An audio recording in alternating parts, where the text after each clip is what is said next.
Question. Yes, sir. Does this include parts and labor? Yes, this is a total. Is there, this can't be done in-house? No, that was our first question. Okay. All right. Both those will be listed for introduction. Ordinances for hearing. Will this clerk please read the statement?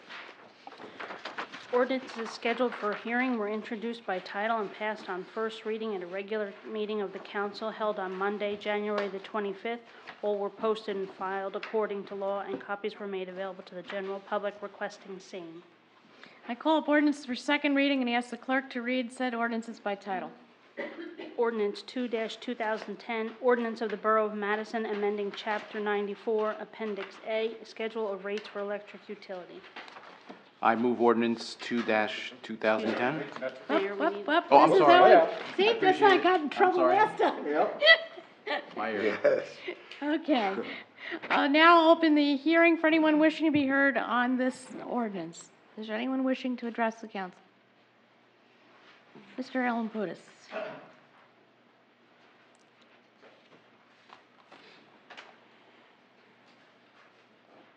Hello, everybody. I'm Alan Lewis on Pomeroy Road. Put TH. Yeah, you're right. It's only takes me to write this.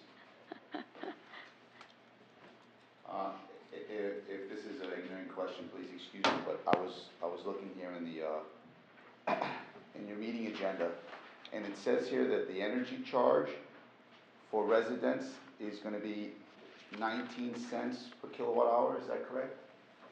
That's going to be the new rates.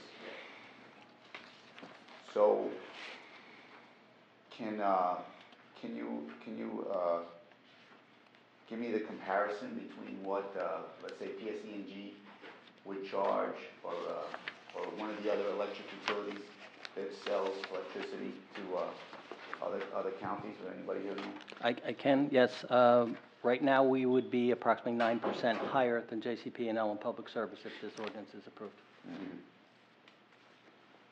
But And then- the qualifier is that we have a plain vanilla rate schedule, so we don't make seasonal differences for a summer rate, winter rate, whereas the large carriers do. So when you factor that in, probably the differential is not as significant as the 9%, but on a non-apples to apples, just on straight math, it's approximately 9% differential. It's higher now. And then as you read down the type of electric service, and you go to a general service or mid-level general or large general, the rate per kilowatt hour drops dramatically. Who qualifies for those types of service? Predominantly Drew University and the Wyeth Building, and now the Pfizer location at Geraldo Farms. So even in the past, their rates were generally lower? I'm sorry if I'm asking this. Yes, obvious question. it's like buying electricity or buying a product from Costco versus, if you're buying great volume, we recognize their buying power, and also Drew has the ability to withdraw from our system if our pricing is not competitive with the market, so there's an incentive for us to retain them as our largest customer. Right. Okay. Thank you. Okay, thank you, Tom. Anyone else wishing to be heard? Mr. Harrington. To follow up on that, if you deal with a private electric supplier, you have the right to opt out and buy your energy component from a third party and just pay a distribution fee. Do we have the same kind of thing in Madison? In terms of opting out? Yes. No. If one of those large users like Drew or Geraldo Farms wanted to, do they have the right under the federal laws to do that? Drew has the right under a state piece of legislation to withdraw from our system if we refuse to match competitive pricing that is lower than our rates. So we would have a right of first refusal to match their offer. I wouldn't want to put our position out publicly, but I don't think we'd want to lose them as a client. Well, that makes sense. But other large users, unlike most of the towns in this state who get it from other sources and can buy their energy from wherever they want to buy it, they don't have the right for the 6 municipalities in New Jersey that own their own utilities to do that. Is that correct? Correct. Thank you. you. Anyone else wishing to be heard? Seeing none? Dr. Esposito? I move ordinance 2-2010. I second. Is there any council discussion? Seeing none, will the clerk please call the roll? Ms. Bailey? Yes. Mr. Conley? Yes. Mrs. Sukamoto? Yes. Dr. Esposito? Yes. Mr. Cerciolo? Yes. Mr. Lynx? Yes. I declare the aforementioned ordinance 2-2010 finally adopted and passed, and ask the clerk to publish notice thereof in the newspaper and file the ordinance in accordance with the law. Ordinance 3, 2010, ordinance of the Borough of Madison amending Section 101-8 of the Borough Code entitled Registration and Inspection of Non-Life Hazard Uses to increase fees. I open the hearing for anyone wishing to be heard on ordinance 3, 2010. Is anyone wishing to be heard? Seeing none, I'll close the hearing. I move ordinance 3-2010. Second. Is there any council discussion? Seeing none, will the clerk please call the roll? Ms. Bailey? Yes. Mr. Conley? Yes. Mrs. Sukamoto? Yes. Dr. Esposito? Yes. Mr. Cerciolo? Yes. 3-2010 adopted, finally passed, and ask the clerk to publish notice thereof in the newspaper and file the ordinance in accordance with the law.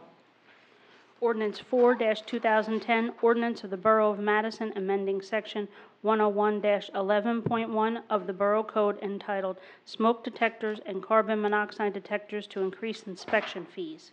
Is there anyone wishing to be heard on this ordinance? Seeing none, I will close the hearing. I move ordinance 4-2010. Second. Is there any council discussion? Seeing none, will the clerk please call the roll? Ms. Bailey? Yes. Mr. Conley? Yes. Mrs. Sukamoto? Yes. Dr. Esposito? Yes. Mr. Cerciolo? Yes. Mr. Lynx? Yes. I declare ordinance 4-2010 adopted and finally passed, and ask the clerk to publish notice thereof in the newspaper and file the ordinance in accordance with the law. Ordinance 5-2010, ordinance of the Borough of Madison amending Section 101-11 of the Borough Code entitled Firemen on Duty at Public Assemblies Fees to increase fees. I open this ordinance for hearing. Is there anyone wishing to be heard? Mr. Harrington.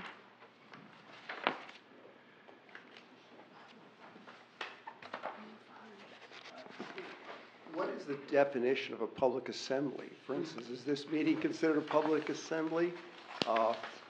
Participation in church service is a public assembly? No. There's a definition in the code, it has to be a minimum of 50 people so it has to be in excess of 50 people and as determined by the fire code official. So this, and in his discretion, which he uses wisely, this would not, but we don't have 50 people, so we're safe there. But he has previously opined school plays, school events. We recently had a meeting with the president of the board and the vice president of the board and went through these events. It would be normally if there's an event, for example, at the high school where it's on a fee basis, where they have an upcoming wrestling concert or wrestling match that they anticipate 1,100 people on a paid basis, that would be the type of event that this would fall under, and that's charging an outside vendor who would be renting the facility. The purpose is not to extract money from the school district or other nonprofit users in the community.